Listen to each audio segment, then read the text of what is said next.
spooky beats for the spooky pod for our ghost blog. Welcome to Dog Dad's Ghost Blog. I'm your ghost dad, Dog Ryan. It's not how that works at all. Well, I don't know. Ghost Dad is good though. Ghost Dad? Mm-hmm. Did you ever watch Ghost Rider as a kid? Fuck yes. Cool. That show I don't really was, have anything else to add, but cool. I'm glad. That show was sick. That was an after-school classic. I do feel like that may have been one of my earlier influences that made me go like... That made you have a Ghost Rider for your whole rap career? Definitely not. And start a ghost blog? Definitely and not. And be a ghost dad? Have you ever ghost produced for anyone? Maybe. You're not at liberty to say? Nah, I mean, you could say if you don't. Yes, but nothing that ever like went anywhere. I've been asked to, and I've done it, and then things got shelved. It would be so trash if you ghost produce something that popped, though, too. Yeah, a lot of times now, though, like there's money. The money is the same a lot of the time as if you actually produce something.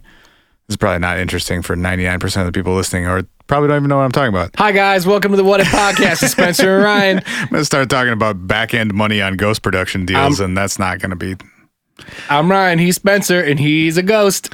Some of your favorite, this shouldn't be too surprising, but some of your favorite like EDM DJs and producers and rap producers don't actually make their own shit. Make the music that is credited to them.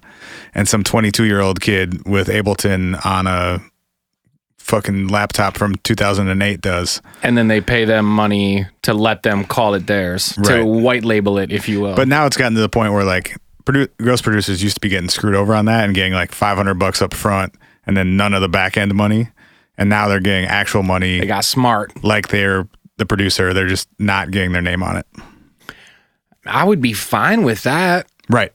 That would be even better than right. No one comes knocking on your door or stops you in the airport and you're still making fucking big ass EDM DJ dollars. Yeah. I got asked to send some beats to a session that Flostradamus was doing with Trippie Redd. And Flostradamus needed beats to show Trippie Redd as if they were their beats. Uh-oh. Yeah. Shots fired. They didn't pick mine. Shots fired. I don't make good trap, EDM, shitty rap beats, That's I guess. Not really your style. I've never ghostwritten for anybody, and I've never been asked to ghostwrite for anybody. Isn't that basically what editing is, though? Yeah, you know what? That's a pretty good point. And I've done a shitload of that in my lifetime. It's the same thing. It's help. It's help. You wrote it. I'll help. That's what it is. I'll fix it. How are you, man? What's going on? I'm doing great. You were gone for a little bit. You're back again. I took a little stroll out to the desert and back. I feel like we travel like a decent amount as individuals. I feel like we are often talking in the open of the show about like, oh, you're back, or I'm back, or we're back, or whatever. I try to. I think it's fun. That's tight. I went to Las Vegas to watch basketball games and hang out with the homies. Degenerate. Basically, yeah. That's the city's designed for it. So, it ever? Is it ever? I got there and got there a little bit before the dudes I was meeting up with. We were all on different flights and walked through Circus for the first time in my life. What a fucking fantastic dump of a place. Is it a actual shithole or is it like? Yeah. Okay. Oh yeah. Tight. I mean, have you seen it? Like just from the outside? Yeah, I've definitely seen it. Have you seen it in the daytime? Oof. How much of Vegas did we or have we ever seen in the daytime? Don't look at things in the daytime in Las Vegas. You need 3 beer goggles and darkness. Highlight of Circus. There's a room of that place that there's a bar where you can get like $5 pitchers of beer. That's irresponsible. They have miniature... I love it. It's irresponsible. Miniature quarter-operated bowling lanes. Whoa. So it's like a half-length bowling lane, and you put quarters in to get a ball. Yep.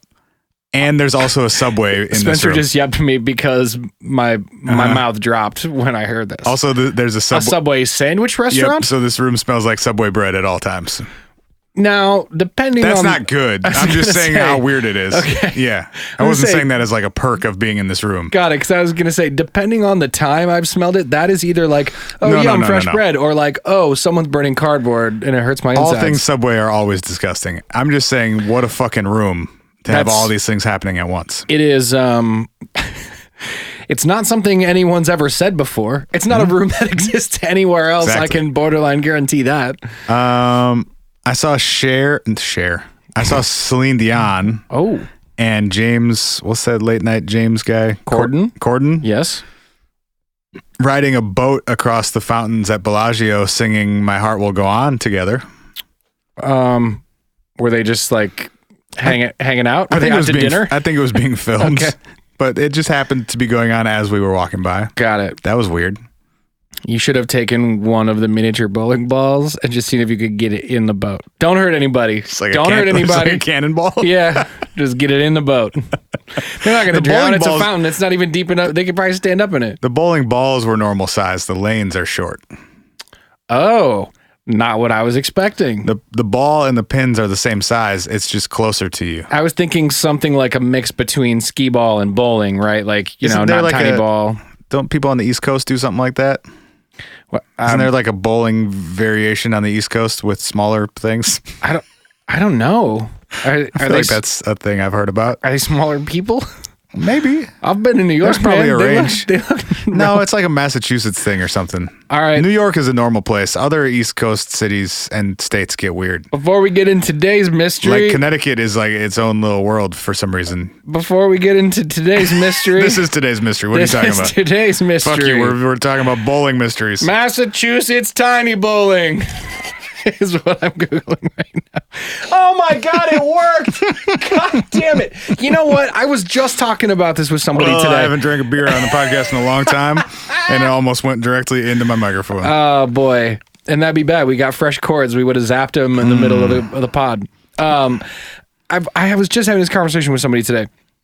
I feel like I have intentionally gotten lazier about Googling because it's kind of fun. Yeah, it's fun and it's generally funny and interesting. And Google pop quiz. Yeah. Figure this shit out. And the worst part is, the worse I try to fuck it up, it's like they get it better. They know exactly what you are referring to, my friend, is a thing called candlepin bowling, which is a variation on bowling that was played primarily in the Canadian Maritime provinces and the New England states of the United States.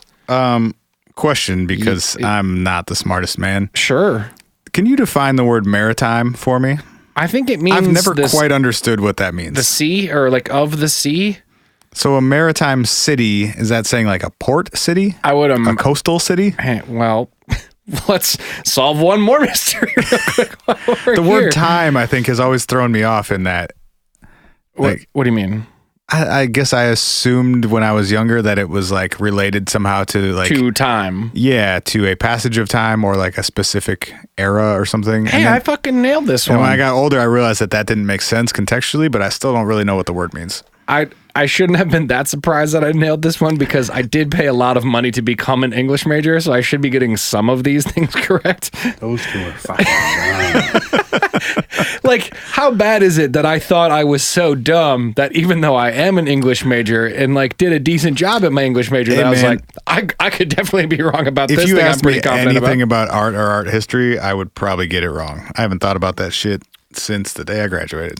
This says maritime is connected with the sea, especially in relation to seafaring, commercial, or military activity like a maritime museum, living or found in or near the sea, or bordering on the sea. So it just means of or related to the oceans. Water adjacent. Well, not freshwater, though. Sea adjacent. Yes. Did we tell some maritime stories on the Patreon last week? Boy, did we ever. Okay. That would be an appropriate use of the word. Could you have an ocean-related story? I think so, but what's the difference between an ocean and a sea? Oh, fuck. Seas are smaller. Well, guys, there are more of them. We've fulfilled our capacity for stupidity in today's episode, so without even starting the topic... Let's start with the actual topic, Good night. maybe. Yeah, but really quickly, though, candlestick bowling, or excuse me, candlepin bowling. That's what we're doing here. The lane is almost identical to a 10-pin bowling lane, but has an approach of 14 to 16 feet. And then the lane proper, a maple surface. Of course, you fucking Canadians have a maple surface bowling alley. Wait, hey, Maple only there, bud. We don't fuck around with our bowling lanes. So this is a Canadian Smells thing? like syrup in this bowling alley. This is a Canadian thing that caught on the east coast of the U.S.? I believe that's correct. You said maritime, and then I stopped listening to the rest of the things you said. Sick. And I waited till you're done, and then I asked the question about the word maritime. Sick. Sorry. No, you're fine. You know what? I'm going to give up on this. It looks extremely complicated. Okay. There's like different scoring and different pin setups and different pin sizes, and the lanes are a different size. This is fucked up. You goofy Canadians, we love you. I'm just going to imagine the thing that they do at basketball games where they put the mascot on a giant slingshot and a scooter and launch him into 10 garbage cans, and imagine it's like that. I think perfect. Cool. Mix a little Trailer Park Boys shopping carts in, and I think you've got it pretty much figured out. You want to talk about UFOs? UFOs. So we need to do a little bit of history on this one.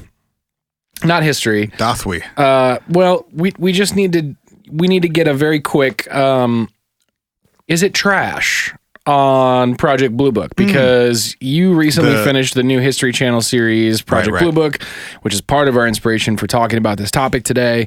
And we're going to do our first two-parter in a while, where we're going to talk about one Project Blue Book case this week and a different one next week. Yes, mostly. Blue Book adjacent. Blue Book adjacent, yes. But you watched it. You watched the History Channel show. All of it? You watched it all? Yeah, I finished it. Yeah. I've had some time to watch some TV for the first time in a while, because I've been hanging out with a small animal that needs things constantly. And then when he falls asleep, I watch TV sometimes. With your headphones in very carefully. Yeah. Don't wake up. Catching up on some things. I'm finally finishing Adventure Time. I've been going through The Shy. Yeah, you mentioned that on the Patreon last week. Trying to finish it before the new season comes out, April 7th. We were not paid to say that. He's just excited about it. I mean, we would be paid to I say have various reasons for promoting the show. One of them is that it's tight and fun to watch. Also, I may have some music in it. There we go. Chance York may have some music in it. There we go. Friend of the pod.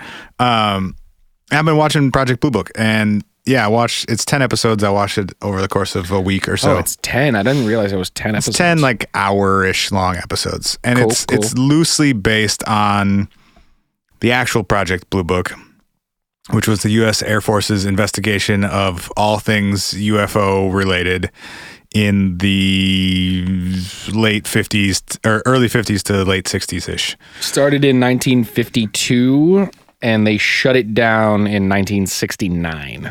Cool.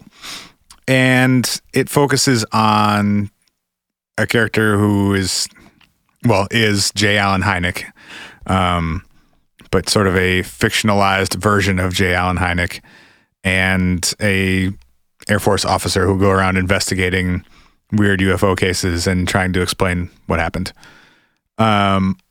It's pretty damn good in terms of just like being a well-made, entertaining TV show. It's great. It's got a bit of like an X-Files vibe to it in terms of like two people investigating paranormal UFO related shit. One of them is very skeptical. One of them is very open-minded. Hijinks ensue. Production value wise, and like it's really well done. Most of the acting is good. It's written pretty well. It's not super accurate in terms of like what Project Blue Book actually was, or which cases they investigated, or what J. Allen Hynek was probably actually like. Yeah. I mean, it's a very fictionalized version of events, but for the better in this case. Like it makes for good TV. Yeah. If you're not trying to actually learn information. I think the so I read this article on the New York Times called let me pull the title quick. Project Blue Book is based on a true UFO story. Here it is. And they talked about Project Blue Book and its reality. This article I found was actually... Are you saying the show or the actual like... Sorry, both. Okay. They talk about the show and the actual event that it was based on. And it was actually... it was the article that I found was co-written by some of the folks who talked about the Pentagon program, the secret Pentagon program that we talked about on the show. Which we can get to later, ago. But Project Blue Book was one in a series of government / Air Force led UFO investigation projects. Blue Book was the longest running, but there was Sign before it and Purge. Was it? I think it's Purge. Something like that. Let me pull it up quick. As far as I can tell. Sorry, Grudge. There it is. Our government / military in the U.S. has been investigating UFO reports since the 40s. Yep. And every decade or so, or sometimes less, when said investigative branch or project becomes public knowledge, they say they stopped it and then just start a different one with a new name. Right.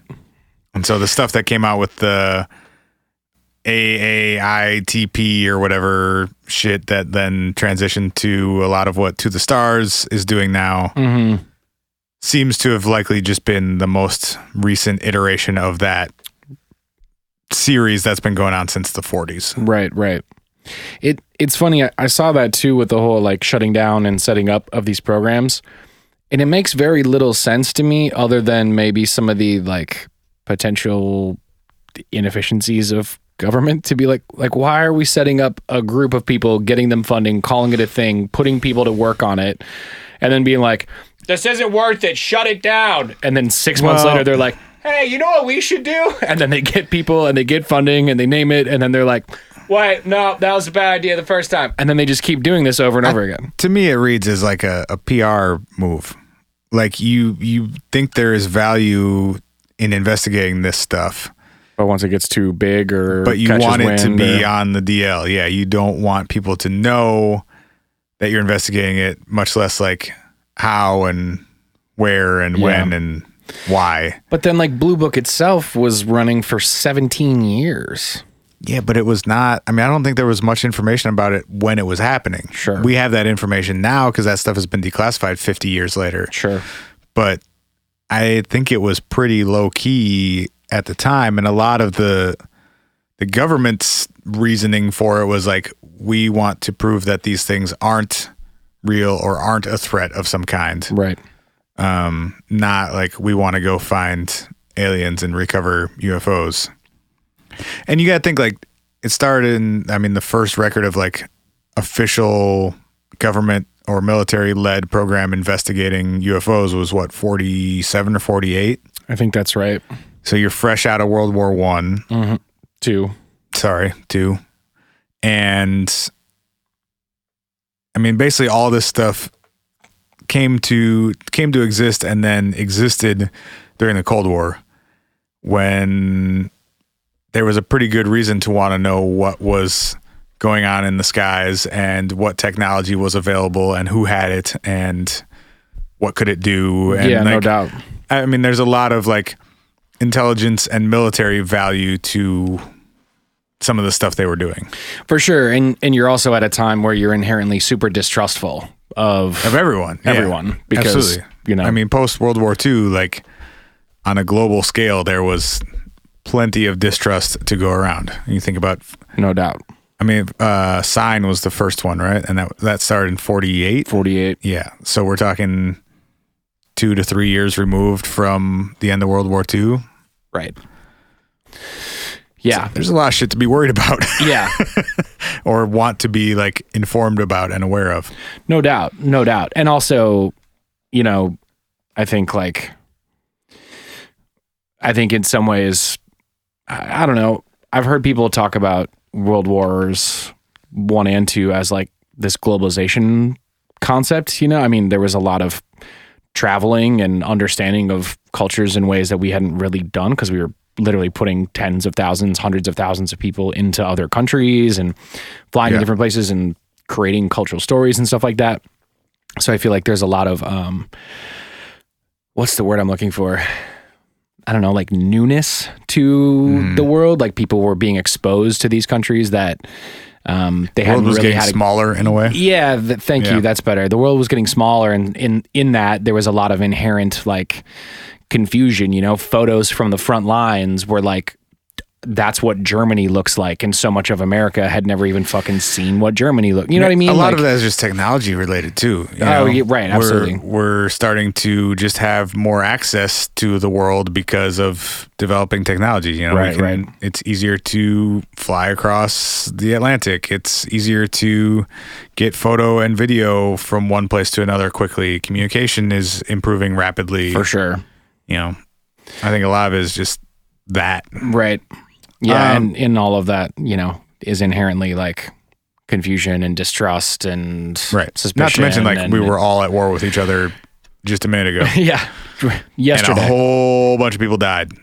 To bring it back around to the what you said about them kind of fictionalizing these accounts, that article that I brought up actually said it really well. I pulled this quote. They wrote, the history series predictably sensationalizes and over-dramatizes case investigations and the historical figures involved, adding many story elements that simply never happened.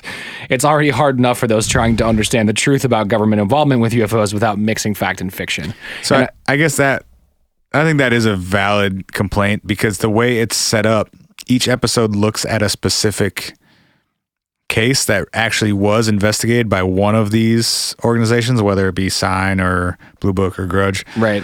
So like the first one is this case that we're going to talk about today that happened in 48. And they present it like this is a real thing.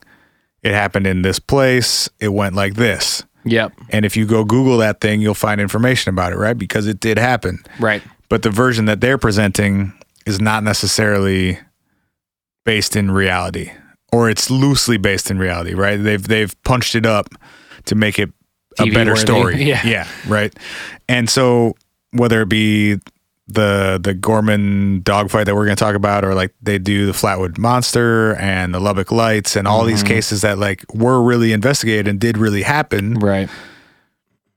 And they fictionalize and sensationalize it. And I could see that being frustrating as someone who's genuinely interested in this stuff, or especially as someone who experienced or knows someone who experienced or is somehow like actually tied to one of these events. Right. That could be extremely frustrating. I get that. Yeah. And I think like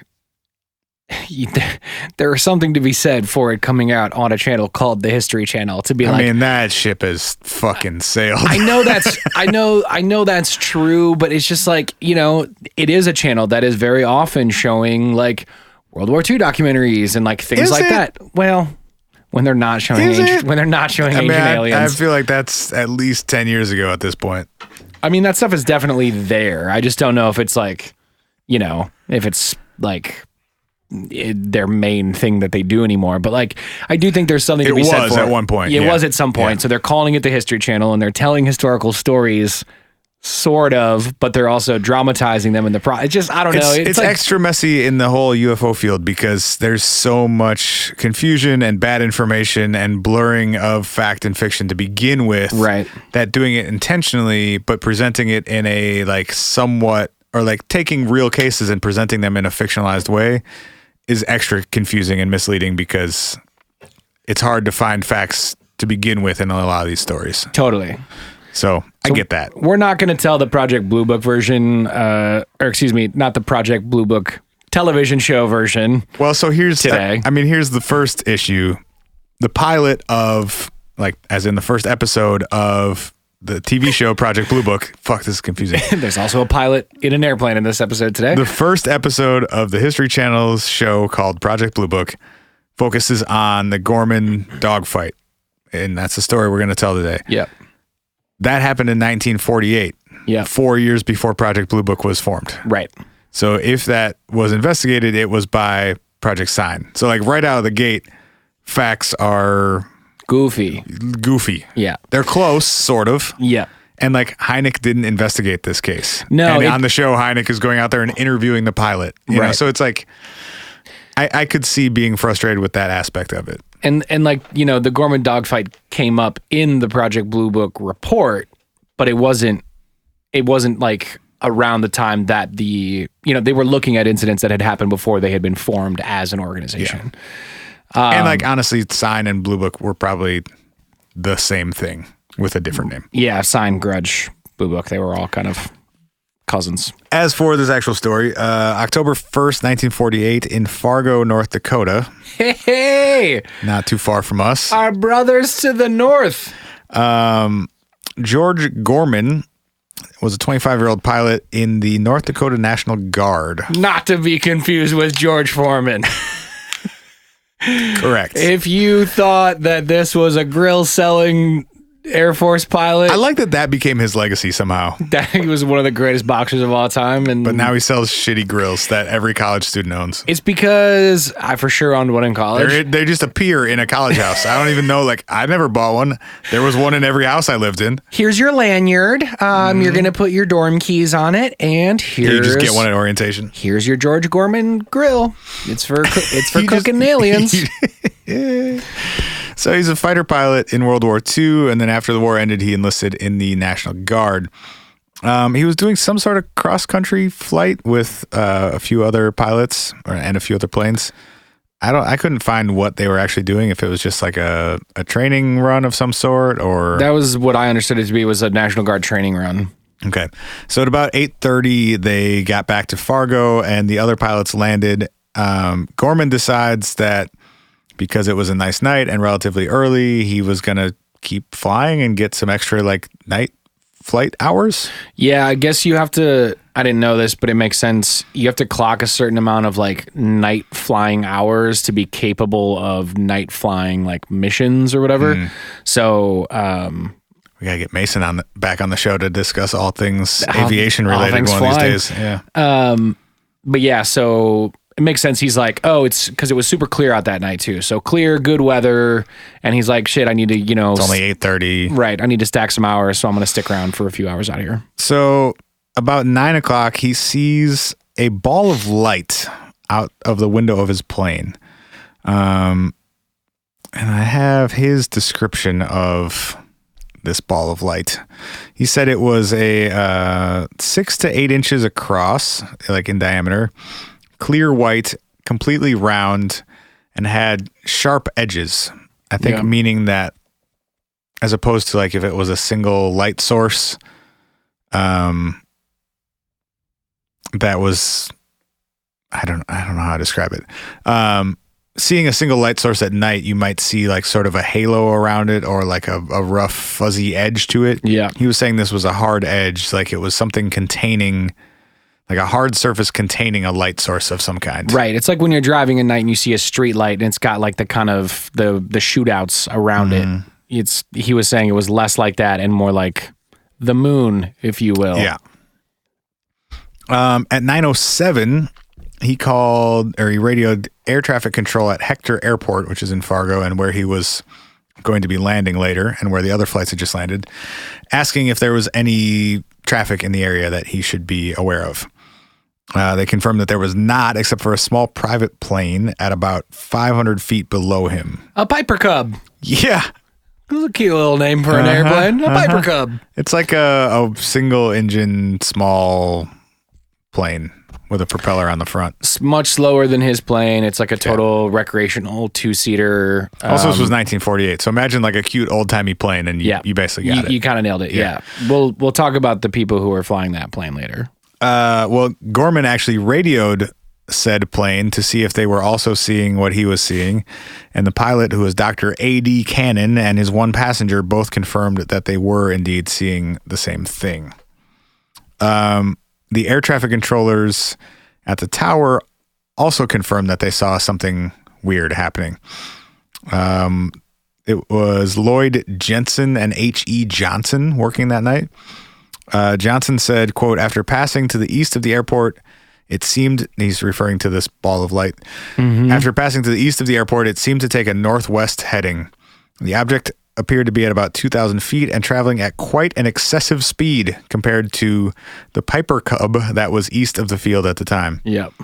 No definite outline could be identified. He's talking about the light again. Both the object and the Piper Cub were sighted at the same time. So I think he's saying that to say, I wasn't mistaking this for another airplane. I could see the other plane also. I could see this weird ball of light. Right. And one of the things I think is interesting, just really quickly, so we've got now 5 total witnesses because you've got 2 men in the Piper Cub who are seeing this thing. You've got George Foreman Grill himself inside of the airplane, so that's up to 3. There were also and the 2 air traffic controllers. There were also 2 air traffic controllers. Oh yeah, and that takes us to 5. Yeah. So I have a quote from the other air traffic controller as well, if you'd like that. Yep. Lloyd Jensen said that through binoculars, quote, he sighted an object or a light traveling at a high rate of speed, apparently on a southwest heading.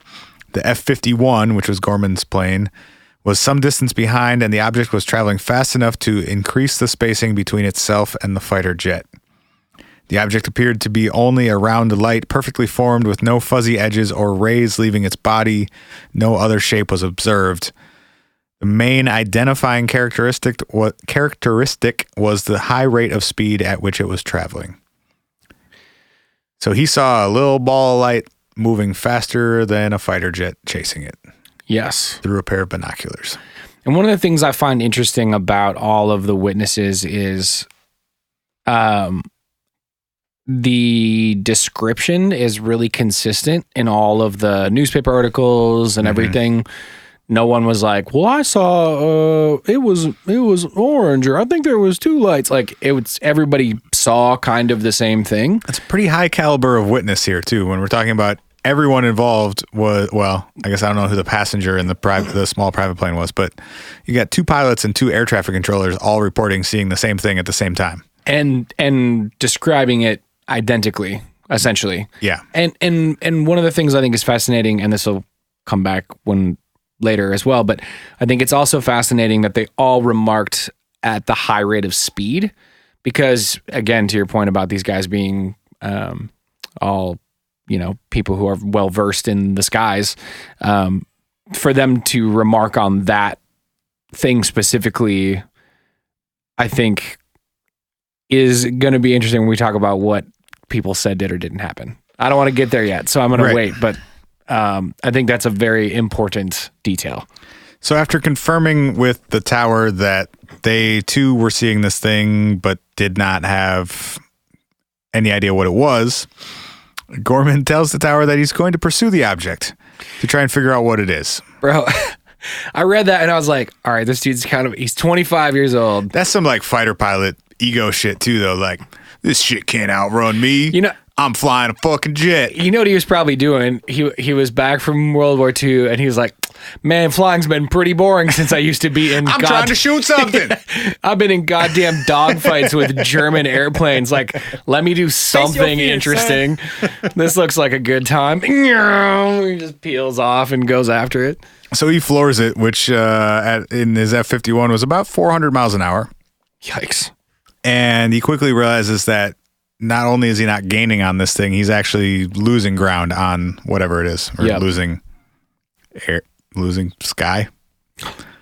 I like losing ground. It is the expression. I see why you don't like it right now. So he decides that instead of just trying to like straight up chase it, he's going to cut it off somehow. And so he makes a 90-degree turn to try and approach it head on. Yes. And as he's flying towards it, it goes above his plane. He estimates about 500 feet above him. Yes. Now, which was, I think, the closest look he got at this thing. Yeah, there's what's the name of the book that got written about this whole story? The Report on Unidentified Flying Objects. Is that right? Yeah, by Edward J. Ruppelt. Mm-hmm. In that book, Ruppelt... I think that was the first, like, at least public telling of this story. Okay. In Ruppelt's version, he says it was something like within feet of the top of his plane, which... I mean, everything's within feet. It's just a matter of how many. Well, shots! In this case, it was 500. Yes. Dude, that's good. Everywhere's walking distance if you got the time. Facts. I think his implication was within like single-digit feet, which sounds like maybe a dramatization, but... I'm going to trust the guy who was there and flying the plane, I think. Real talk. I also think it's worth noting that this guy, George Gorman, saw Foreman. this Forge Georgeman. Forge Georgeman's. Is it George Foreman who named all his kids George? Forge Georgeman's meat plane. Put it on the list. Forge Georgeman's meat plane. Correct. Yeah. Or maybe just meat plane. That one's pretty good. Jefferson meat plane. Okay. What spelling of plane is that? Sorry. Keep going. He saw, so when he first saw it off I think it was the right wing of his plane, which was to the west, which means he would have been flying south at the time. When he first saw it, he estimated at about 1,000 yards away, I think was what the first thing he said was. I don't know. But I find it interesting because a lot of times the UFO stories that we hear, these people only really get one good look at them, and it's generally from one distance. So we often have this, and not a person who's trained to judge distance also most of the time. Right. And on the show we've talked about before that, depending on where you are, what time it is, what's in the background, it can be pretty easy, especially as just a regular pedestrian, to completely fuck up how far away something is. I forget which documentary it is now, but I think we watched it together at one point. There's a documentary, and it's actually shot in Minneapolis. They're at one of the lakes. Oh, yeah. And they put like this big ass kite way up in the sky and just have people who are walking by try and estimate how high it is. That's right. It's around Lake Calhoun. Yeah. Yeah. Oh, right. It's not that anymore. Yeah. It's a better name than that fucking asshole. De Makaska. Thank you. And they try and just have people walking by like, hey, how high up do you think that thing is? Yeah. And the estimates, it was like everywhere. I don't remember the specifics, but it was an insanely large range. The spectrum was awful. And no one was close. And this is something that was at like hundreds of feet. I mean, we're not talking thousands or tens of thousands. We're like, it's a kite. Yeah. And some people were like, I don't know, like 50. And other people were like, 30,000. It's probably got to be at least about a mile up there now, doesn't it? Like people are just totally fucking it up. Because you don't know this, you don't know the size of the thing. You don't know, you have no frame of reference. You have nothing to compare it to. You're not trained to even, do that. So I think one of the things I find really interesting about this case specifically is Gorman not only saw it from afar, made an analysis of its size, but also flew around and near this thing for, what was the total of this experience? Like 27 minutes? Something like that, yeah. 27 minutes he was having, and we'll tell more of it, but like he had both far away and close up and from the side and from the front. Like he had a ton of different perspectives to be able to make his judgment. And you have two people on the ground observing it at the same time who are also trained observers. And who are also saying like, no, it wasn't plane sized. It was definitely smaller than a plane. It was like a small ball of light. Right. Like, so. And another pilot at a different angle. Right. Yes. So like all those things combined make this really interesting, at least from my perspective, on like, we don't get that very often. Yeah. So he passes this thing at about 500 feet above him. And didn't he say he kind of like tried to dive out, honestly? Like they were almost, he made it seem like they were on a straight up collision course and that he like dove out of it so that he wouldn't run into it. He also noted at this point that the whatever this thing was, as it moved faster, the light got brighter. Yeah, and I don't think we mentioned this earlier, but he also said he noticed that the light was blinking or like turning on and off at certain intervals or at certain points, so that he would like catch it and then it would go in and out or whatever. But yeah, that it would grow brighter at like different velocities. After he passes it, he loses it for a minute and then makes... he sees it coming back at him, and he hadn't turned, so he assumed that this thing turned and was coming back towards him. Yep. And as it's approaching him, it suddenly starts going like straight up. He decides that he's going to pursue it and follows it up to about 14,000 feet.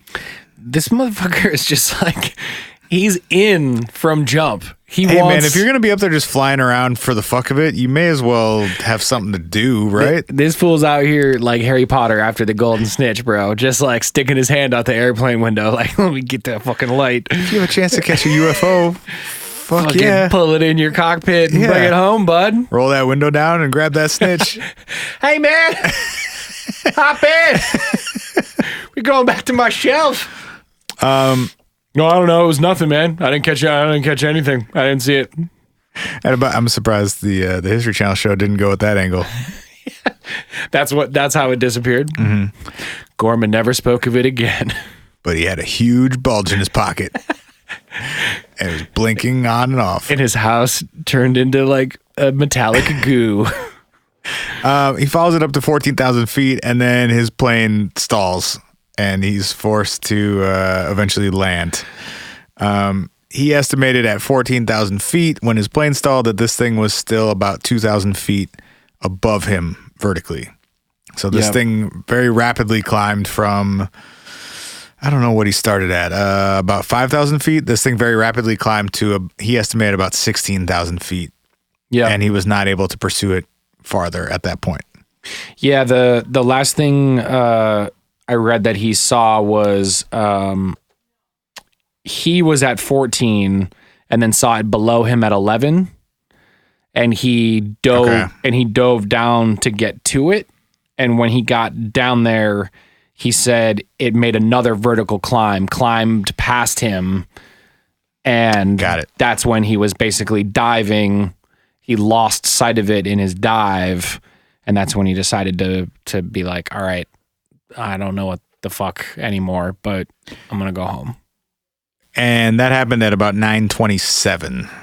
Yeah, so about a 27-minute total endeavor from like first sighting to, because it was right at 9, right, that he saw the first time? I don't know. The first radio transmission to air traffic control was at 9:07.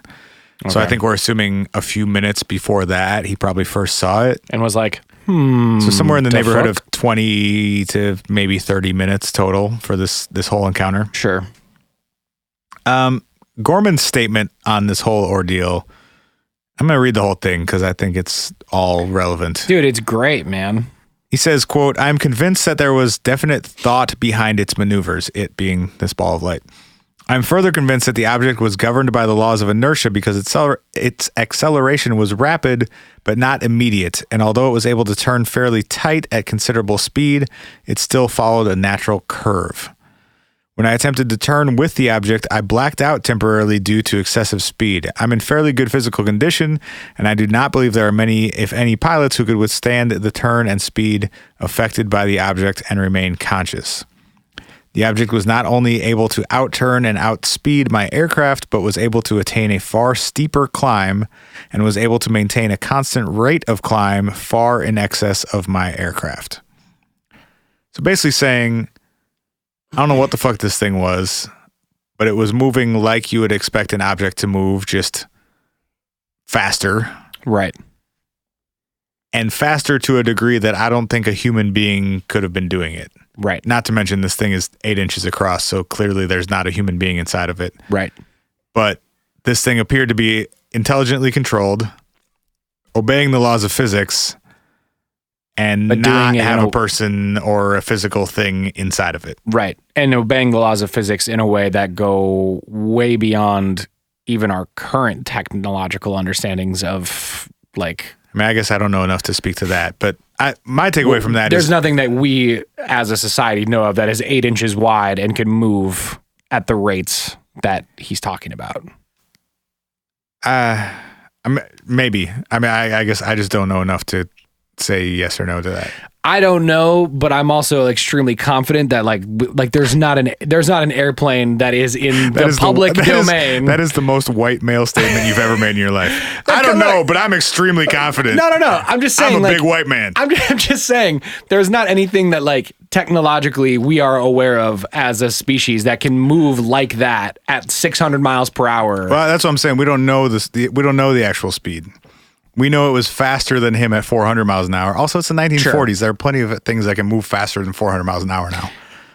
Yes, but not things that can move like with that level of dexterity, I think that he was communicating. Sure. I guess one of my takeaways is like this is a physical object of some kind, as opposed to some UFO reports where things will be, you'll hear people say it was to my right, and then suddenly it was, 3,000 feet to the left. It seemed to just blink in and out. It was, you hear these things that sound like more of almost an interdimensional thing, or things that clearly aren't following our laws of physics. Right. I think counter to that, he's saying this was a real object. Right. Doing things that theoretically a real object could do. Right. Just not things my plane or other planes I know of could do. For sure. I liked the part where he said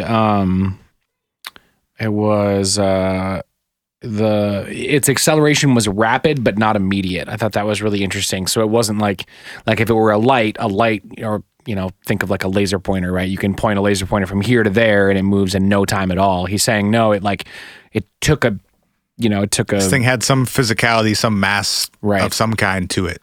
He also described it in another location, not in this quote, but in another location, that there was no tail to it. So that's an interesting thing that to the light? To the light. As in, so what they talk about a lot, if something has an engine, right, there's some sort of, oh, I see, a rocket propelled something that would be tailing off of the back of whatever is propelling it in those directions. This wasn't powered in the way that we were powering rockets in the 40s. Right. And nobody claimed to see any kind of tail, both from the light, but also from, any kind of like engine or heat signature or whatever, which I guess it was dark, so that'd be hard. But there was an article that came out recently because of the Project Blue Book television series in the Bismarck Tribune that revisited the case because it happened in North Dakota, and the television shows bringing the case back up in the town and stuff. And there was an interesting quote in there too that I think kind of lends itself to the quote that you just read about, or from Gorman, where he says in this article, it's called Dogfight with UFO Recounted by New TV Show, is the Bismarck Tribune article. It says, investigators noted that Gorman was a credible, sincere witness, quote, who was considerably puzzled by his experience and made no attempt to blow his story up, end quote.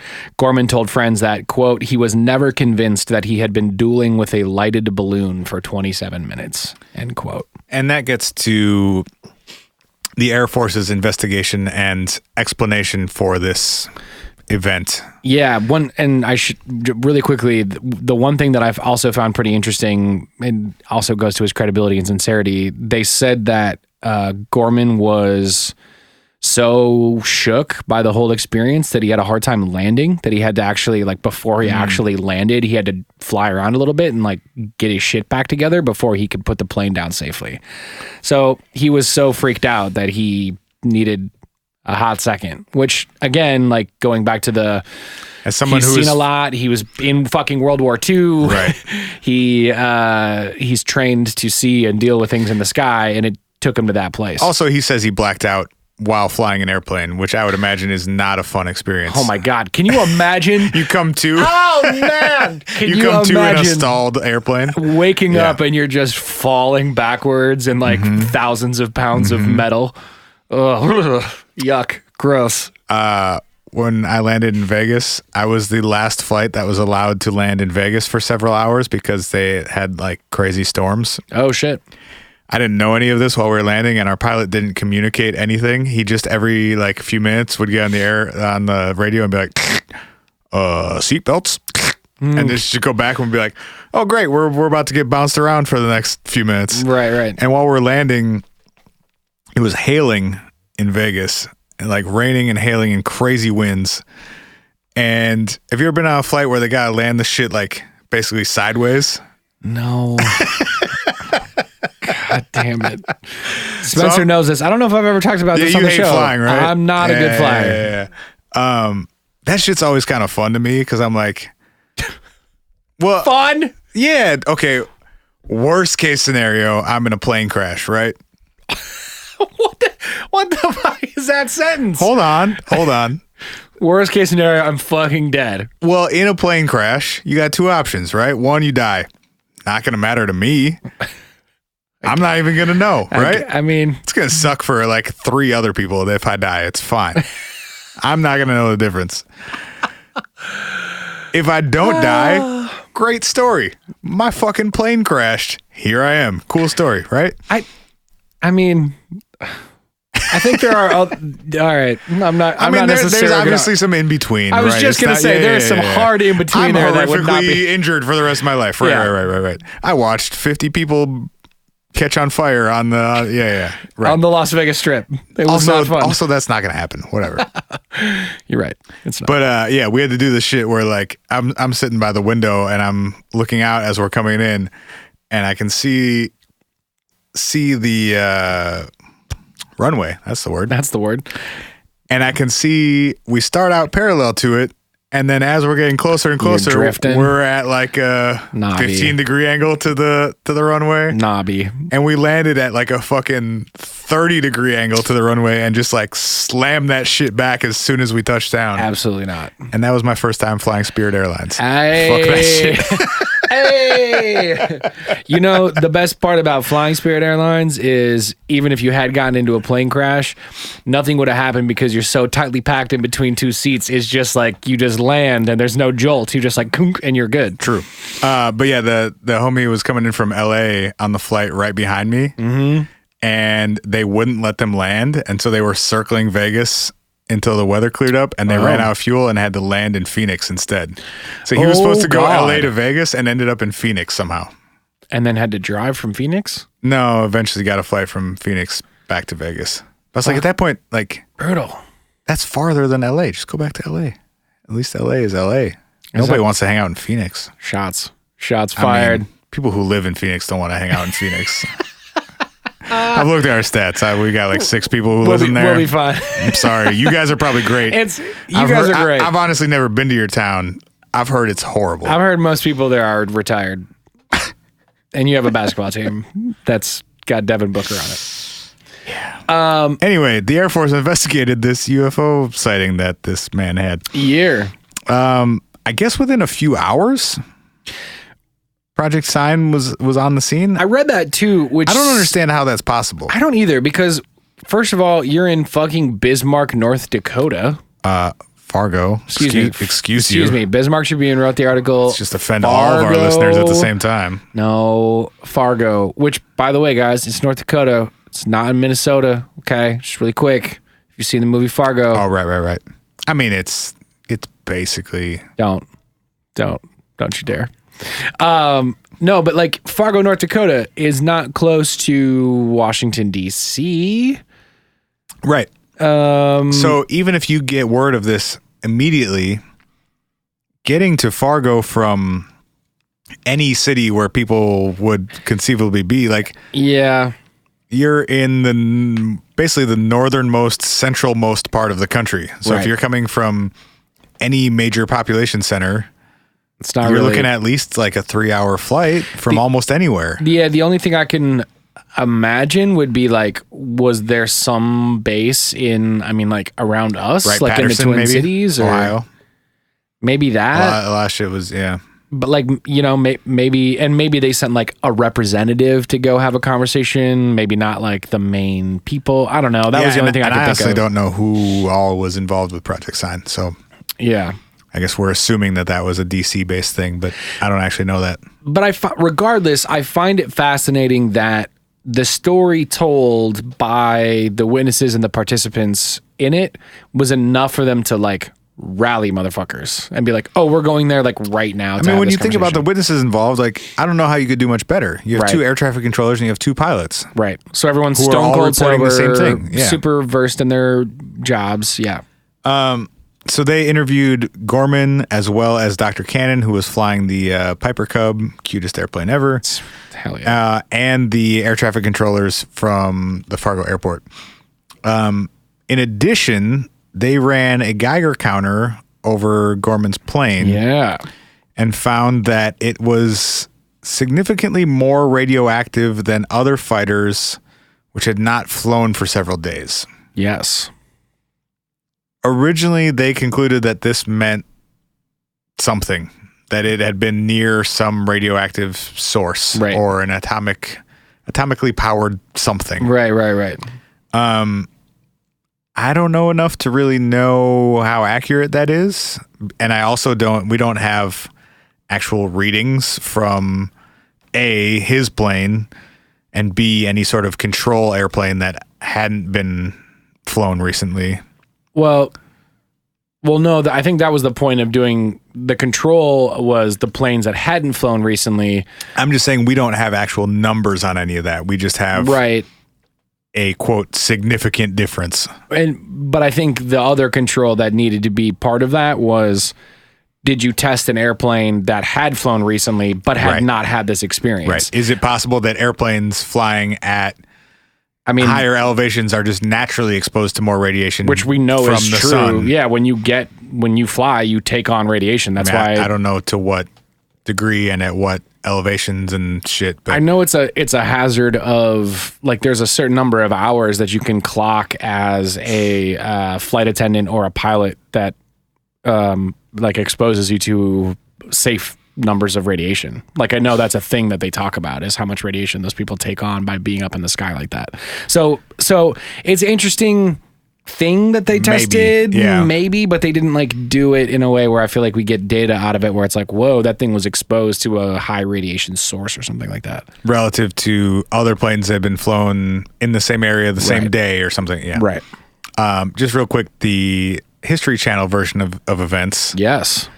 Is that Gorman both shot at and received fire from this object. Yeah. That J. Allen Hynek personally interviewed George Gorman. Wow. And sat in the cockpit of the airplane which had taken on fire. They ran a Geiger counter over it, and it was like, oh, crazy, off the charts, weird sound design, beeping noises. And also, George Gorman went crazy and had to be institutionalized because PTSD. Yikes. Mm-hmm. Yeah, just to be clear, none of those things are true. None of that happens. Yeah, that's just the TV version, and why some people are annoyed at some of the writing and sensationalizing that takes place in this Project Blue Book TV show. Yeah, they went off the handle on that. I mean, but if you don't know the stories, or if you know the stories and don't care, which is sort of how I went into it, is like, I'm vaguely familiar with most of the topics they covered. Yeah, I'm not looking to it as like a documentary or like a source of new information or something. I'm looking at it as like, I'm interested in these topics, and a fictionalized account of these topics will be entertaining to me, and it's super entertaining. I definitely get that, and I definitely I see where that take comes from. I've complained about this on the show before. It's maybe irresponsible also. I've complained about this on the show before, where it's like, it feels like this is a thing that we find fascinating, not just because it's fun. I mean, it is fun, but also like, because like, I want to know, I'm curious. There's something real happening. Something real, right? To some degree, in some of these cases, right? And doing things like this, when you put it out on the History Channel and you call it a true story, and then you say an alien craft shot at you, it's like, well, how do people who aren't you, who don't have the same set of, it's almost like it's hard too though, because like, what was my initial interest in these things? A lot of time it was fictionalized versions of them. Sure. Me seeing X-Files prompted me to look into some of the actual things that show was based on. Yeah. Right? So it can go both ways. I get that. I guess I feel like the hard thing about, this whole thing that we talk about and we explore is, so much of it is, if you can just eke 10 or 20 or 30% more out of what actually is reportable, then you'll get more juice from the world. It's so messy too, though, because what is actually reportable is really unknown a lot of the time. I know, but I'm just saying, in this specific situation, I feel like the real story is really fascinating and very strange and very interesting. And like, did it need it to be a fictionalized version of the story? Probably. It probably needed a little bit of a pump up to make it what they wanted it to be. But I wish that they or someone would tell the non-pumped up version in its reality, in its entirety. But that information is out there.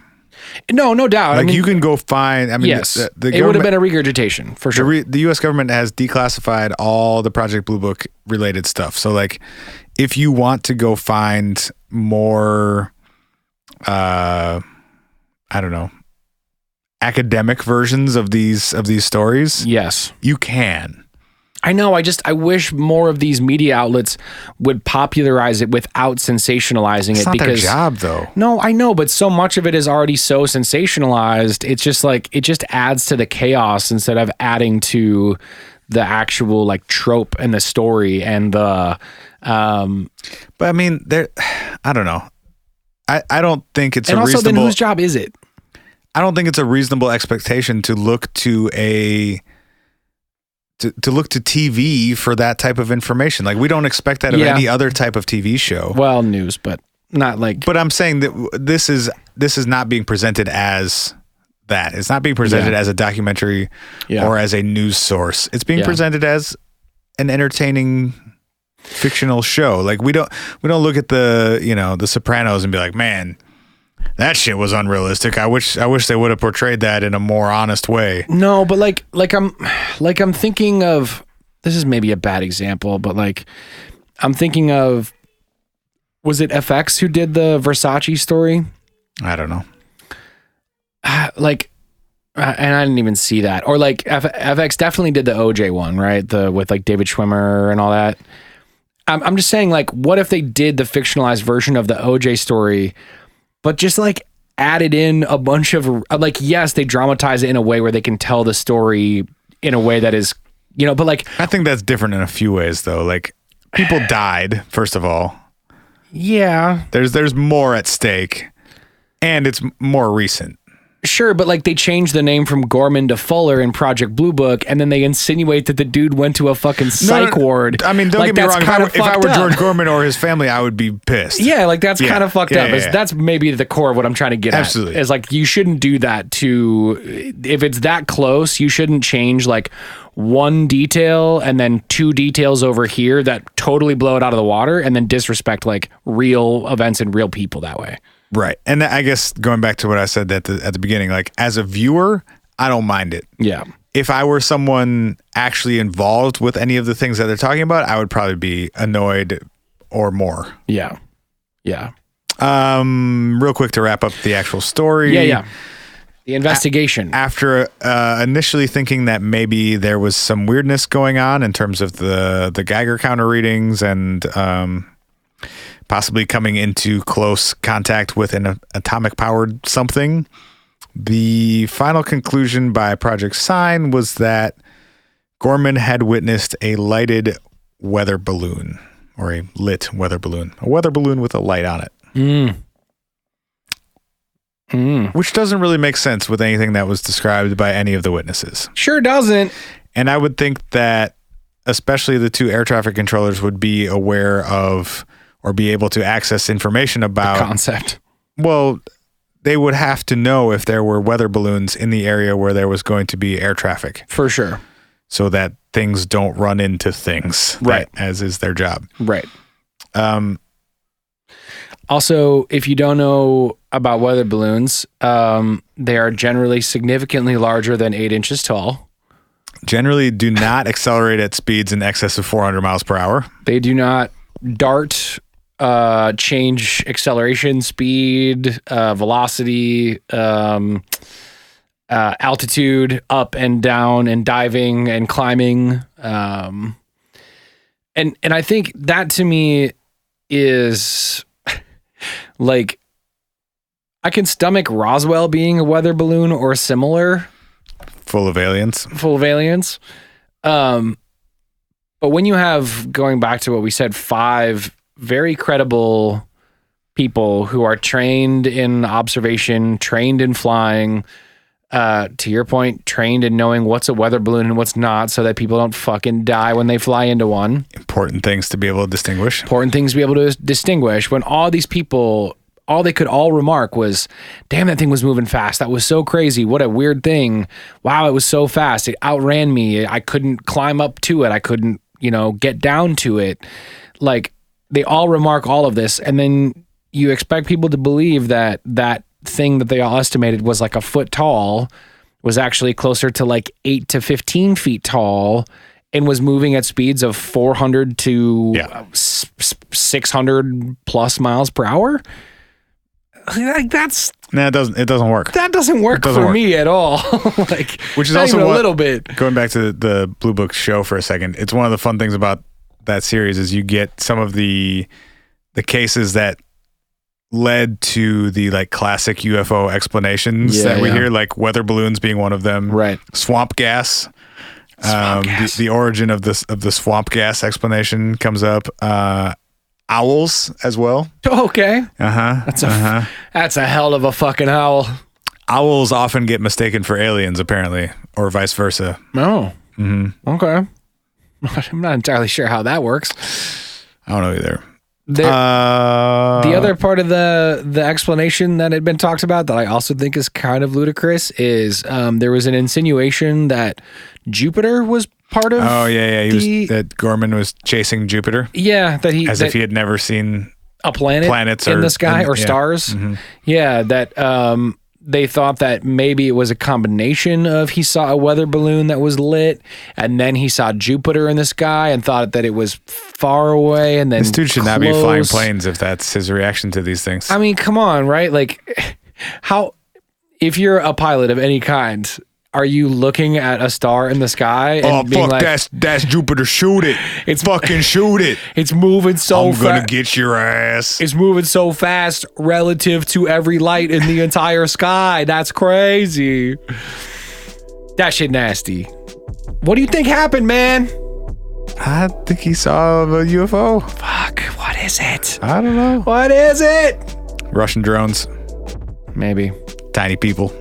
From other planets. Extremely tiny people living inside a golden snitch. Maybe. Ready to be caught by Harry Potter. It's a wizard. George Gorman. There was a wizard the in meat that ball. plane.